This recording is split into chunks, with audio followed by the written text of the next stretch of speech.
The history of Montana is the history of copper, at least in part. For years it controlled our economy and corrupted our legislature. In the beginning, it wasn't as important to us as gold or silver, but Thomas Edison made it important when he developed a way to channel electrical energy. Demand for copper surged like a current throughout the nation, and copper became big business. As a big business, it needed big money. Capital to invest in equipment and exploration. Capital to take a risk. Capital to make a profit. Ultimately, only a few investors profited well from the millions of tons of copper we extracted. The first to arrive was W.A. Clark, who came to Montana with the gold rush of the 1860s, became an established businessman banker, and began buying Butte silver mines in the early 1870s. Clark was a very vain, egotistical individual, also a man with great ability. He developed a number of Butte mines, beginning with a purchase of 4 of them in 1872, was a multi-millionaire by the early 1880s, and eventually expanded into many enterprises, most of them related to mining, such as banking, lumber, real estate acquisitions, etc. His purchase of the United Verde mine in Arizona was his greatest acquisition, a mine that he once turned down an offer of $100 million for. By the 1890s, Clark was the greatest independent owner of mines in the United States, and a significant power, not only in Montana, but in Western America. Marcus Daly, his great rival, was very unlike Clark, who was a Protestant American product of the frontier. Marcus Daly was a poor Irish immigrant who followed the mining frontier to California and then to Nevada and Utah, and came to Butte in the centennial year of 1876 as an agent of the Walker brothers of Utah in the purchase of the Alice mine, which really spearheaded the rise of Butte as a silver mining center. His greatness comes really with the purchase of the Anaconda mine in 1880 and the development of that mine, which at first was a silver mine, then like the other Butte mines became increasingly a copper mine at about the 300-foot level.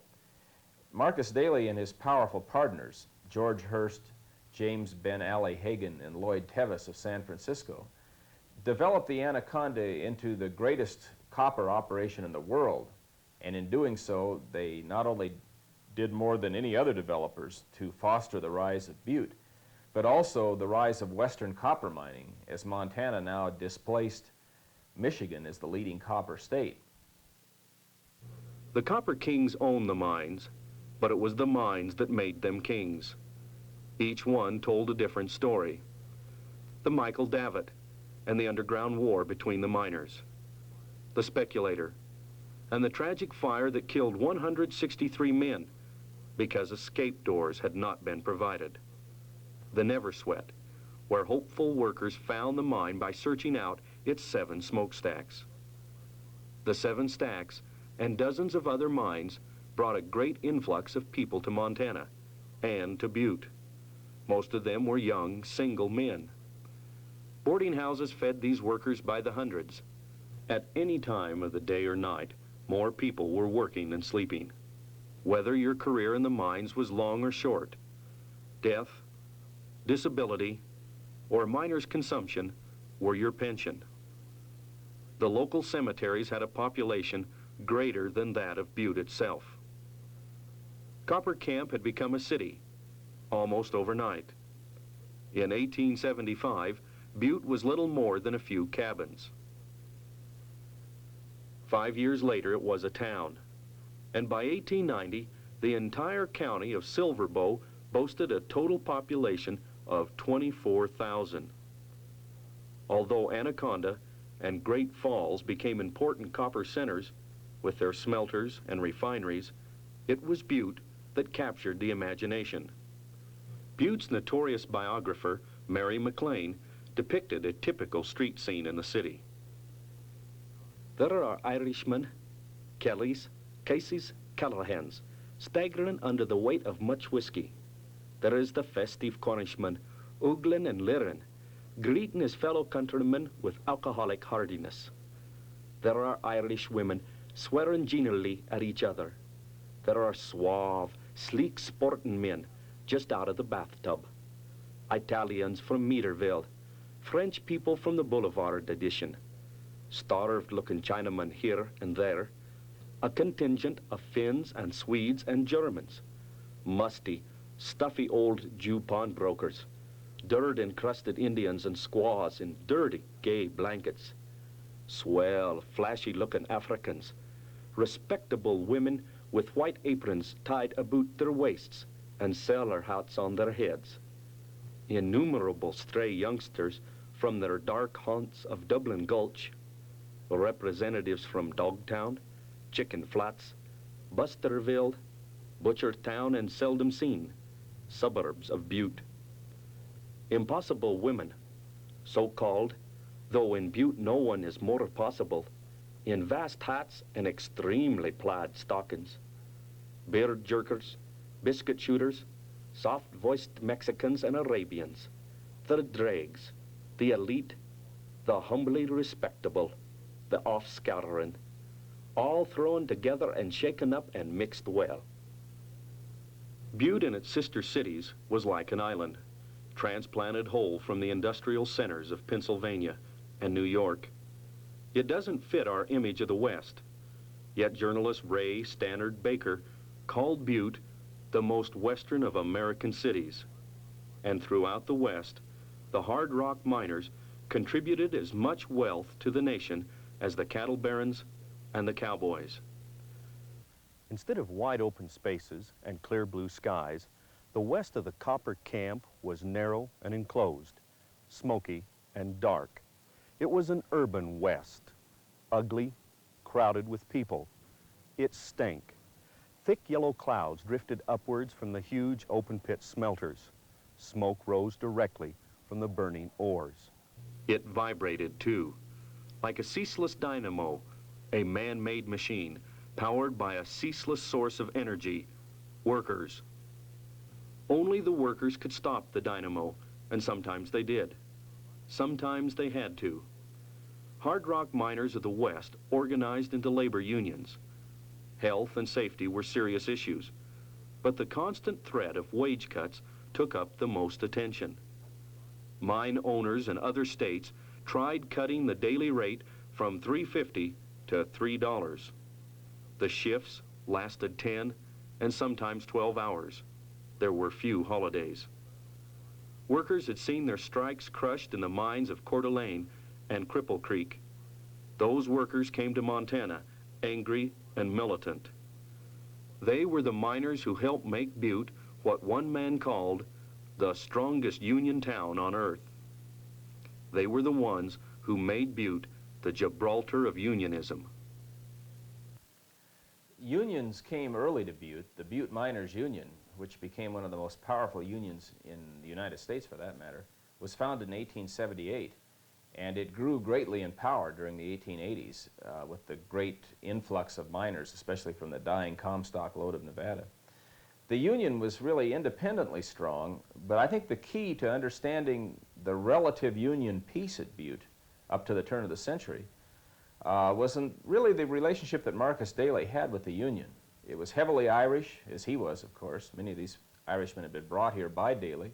He was a local resident manager with overwhelming authority, and he managed the company in close communication with the union. The union element identified with Marcus Daly strongly.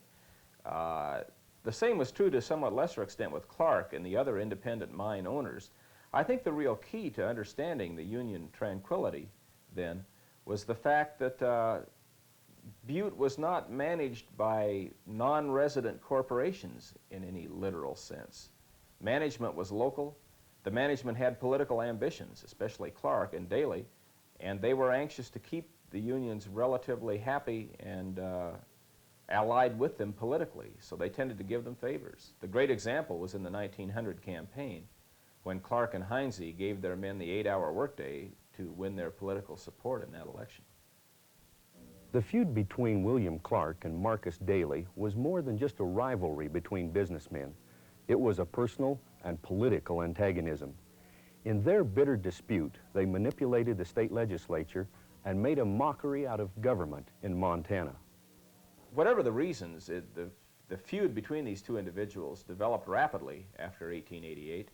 It was heavily reflected in their ownership of newspapers, which they used like artillery against one another.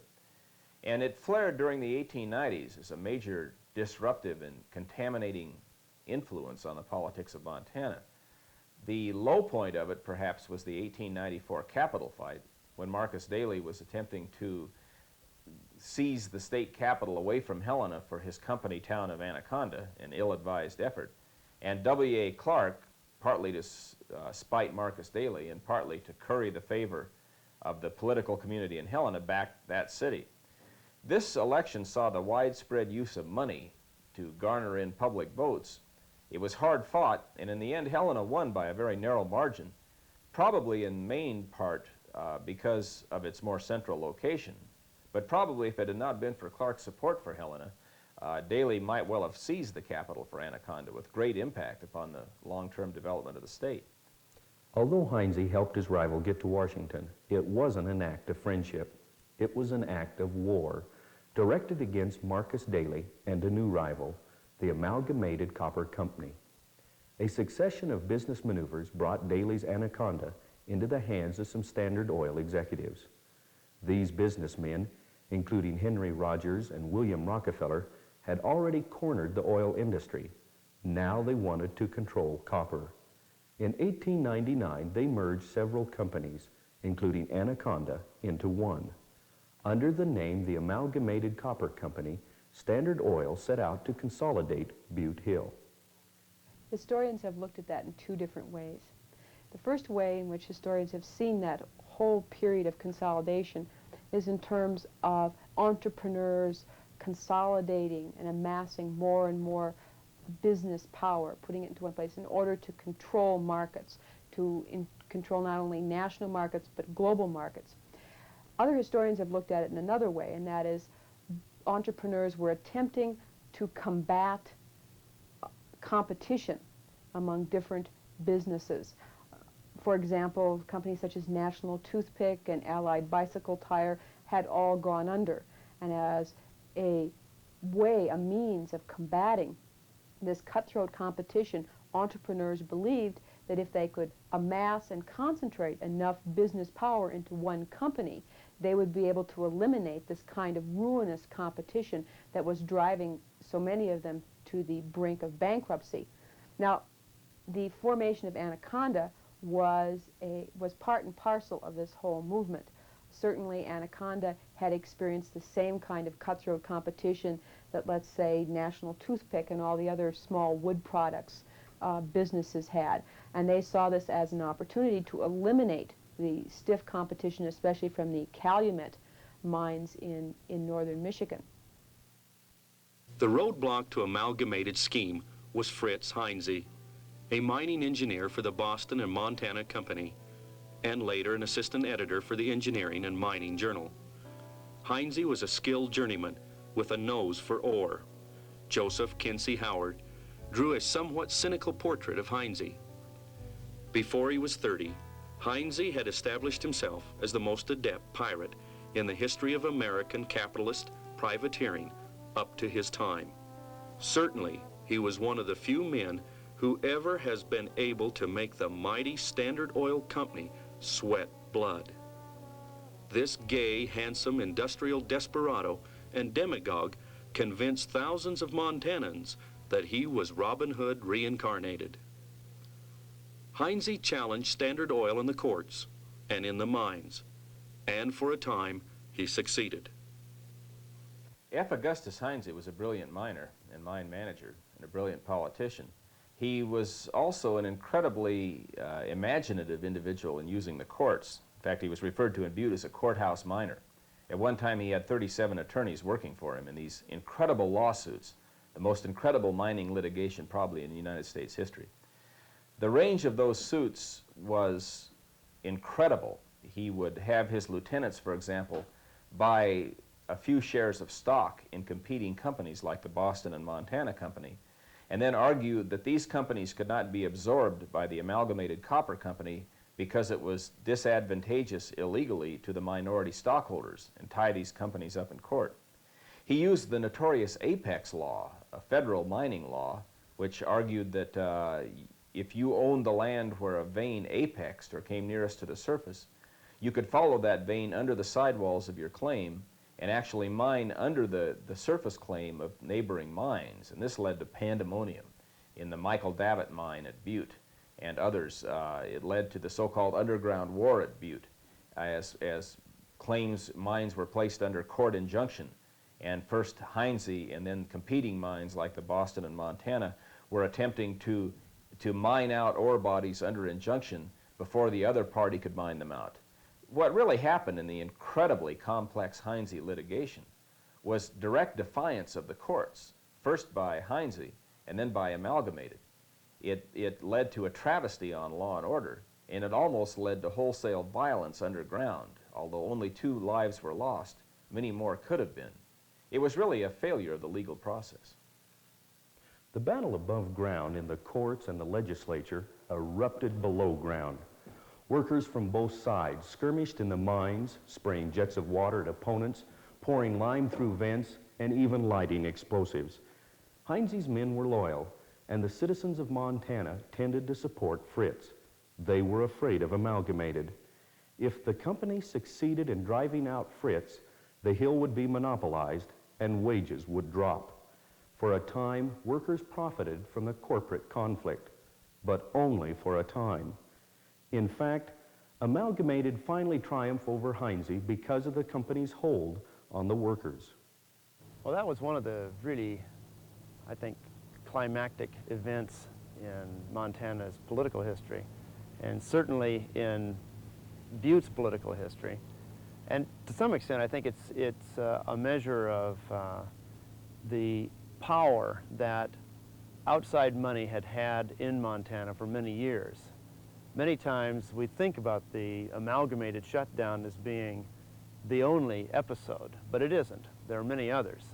The railroads certainly had plenty of power before, but what's so important about the shutdown in 1903 in Butte is that for the first time, everyone in the state could not avoid the issue because so many were thrown out of work. The great Amalgamated Anaconda shutdown of October 1903 was perhaps the most dramatic moment in the history of Montana.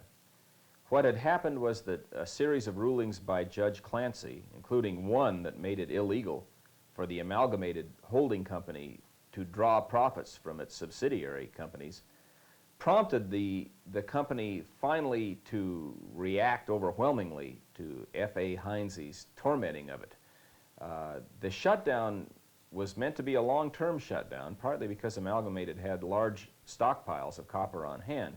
It was really meant to break the hold of Heinze over the courts. So the shutdown was a great threat to Montana because in those days before unemployment insurance, a winter without employment for a large majority of the workers of Montana, not just mine and mill workers, but lumbermen, railroadmen, etc., would have devastated the state. So what really happened was that the company shut down and forced the governor to call a special session of the legislature to pass what they called a fair trials law, which was really a judge disqualification law, that would allow any party to a lawsuit, including, of course, Amalgamated Copper, if they believed that a judge was biased against them, to simply replace that judge with a judge brought from another court. So it wasn't just a change of venue law, which was common, but a real judge disqualification law, which was unprecedented. The governor resisted this, since it was obviously a naked coercion of a state by a corporation, which horrified the country. But in the end, Governor Toole really had no choice. He called a special session in early December of 1903. The lawmakers trooped to Helena, passed the judge disqualification law, and went home, demonstrating to all the country the incredible situation in Montana, where an unscrupulous corporation was literally strangling the government of a state to have its will done. The 1903 lockout broke Heinze. The very next year, he began negotiating with Amalgamated. In 1906, he sold out to the company for $10 million. In 1915, Amalgamated merged its subsidiaries again and selected Marcus Daly's original name for the new company. Anaconda. The triumph of Anaconda signaled a new era in Montana's history, the era of one company dominance. 2 generations of Montanans would grow up knowing their fate was tied to the Anaconda. In 1947, John Gunther described the relationship between Montana and Anaconda as colonial. To say that the story of Montana is the story of a struggle between the people and a corporation, the Anaconda Copper Mining Company, would be to oversimplify. Anaconda, a company aptly named, certainly has a constrictor-like grip on much that goes on, and Montana is the nearest to a colony of any American state, Delaware alone possibly excepted. Oh, it's certainly a dominant company. The rumors were it kept out outside rivals from coming in. I don't know whether that's true or not, but it certainly was the most powerful economic unit with the mines in Butte, the smelter in Anaconda, the refinery and works here. And then it had lumbering interests in northwestern Montana. Well, the Anaconda Company owned all but one of the larger papers in the state of Montana. That is, it had the papers in Helena, Butte, Missoula, Livingston, Anaconda, and Billings. Now, they acquired them in strange ways, through buying stock or back in the, well, just after the turn of the century, and when there were the fights between Clark and Daly. Daly was the Anaconda man eventually. They acquired them then. In fact, they tell the story of one paper in Helena that they gave it to the guy in trust and had to buy it back from him, which he happened to be quite a Republican leader. But how do they control it? Oh, sometimes direct orders to the editor. They didn't very seldom they went below that. I wasn't around at what you would call the height of their power, because then they were real knockdown, drag-out fights, but they became quite benign later. And your principal contact, other than the man they had in charge of newspapers, and we laughingly said laundries and hotels and anything else they might have picked up as strays along the road, your contact was usually from lawyers. Anaconda sold its daily papers in Montana in Butte, Billings, Missoula, Helena, Livingston in 1959 to the Lee chain, and state did get a better type of journalism immediately. On the economy, Anaconda's interest in Montana waned somewhat because their income went down a great deal. They seemed to, well, they got in a little, their environmental problems seemed to be the greatest on the smelter in Anaconda. At least that was the impression we got here. And they kept asking for, no, what's the word? More time is what it amounted to fix it up. And their loss of their, I think the main thing that hurt the Anaconda Company was the loss of their properties in Chile. And of course, the decline in the price of copper. And you can go to the third world now and buy a little cheaper. That's the Anaconda plant, too, in Anaconda, was pretty well outdated. That could have been the problem in Great Falls, too, but I don't know. They lost their reason to be in Montana, I would say, other than the heart, the feelings of the heart that used to be in the company officers. Well, when Arco bought them, that was gone. Con Kelly used to say, the people of Butte are more dear to my heart than the balance sheet of the ACM, and he meant it.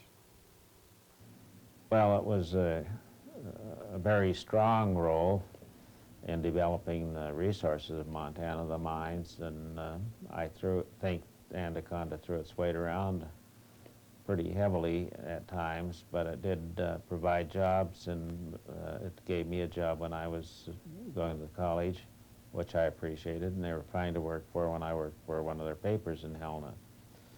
But I don't think it was a healthy result for Montana. They were too powerful, and they abused their power too many times. I think the role in the future, however, is dwindling considerably, since they have closed the mines in Butte, the smelter in Anaconda, and the plant here. By its very nature, mining is impermanent. Once the ore is extracted, the treasure is gone. For that reason, leading citizens of Montana began to promote homesteading at the turn of the century. They saw the farmer as a stable, civilizing influence on society, and farming as an alternative to copper. In 1906, the Chinook opinion prophesied, "The ore in the hills of the Big Butte camp will someday be dug out, and its glories will fade." But from the fertile valleys of the state, the tillers of the soil will never cease to dig wealth.